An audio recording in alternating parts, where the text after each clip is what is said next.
ঘুরতে যে গেলে যেরকম মনটা ভালো হয়ে যায়, ঠিক সেরকম একটা সুন্দর পরিবেশ ঘুরতে গেলে কিন্তু আরও ভালো হয়ে যায় মনটা।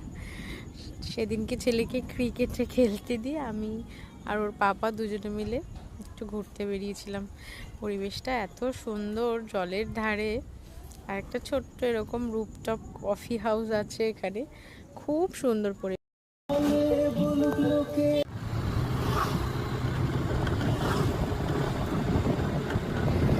ঘুরতে যে গেলে যেরকম মনটা ভালো হয়ে যায়, ঠিক সেরকম একটা সুন্দর পরিবেশ ঘুরতে গেলে কিন্তু আরও ভালো হয়ে যায় মনটা। সেদিনকে ছেলেকে ক্রিকেটে খেলতে দিয়ে আমি আর ওর পাপা দুজনে মিলে একটু ঘুরতে বেরিয়েছিলাম। পরিবেশটা এত সুন্দর, জলের ধারে, আর একটা ছোট্ট এরকম রুফটপ কফি হাউস আছে এখানে, খুব সুন্দর পরিবেশ।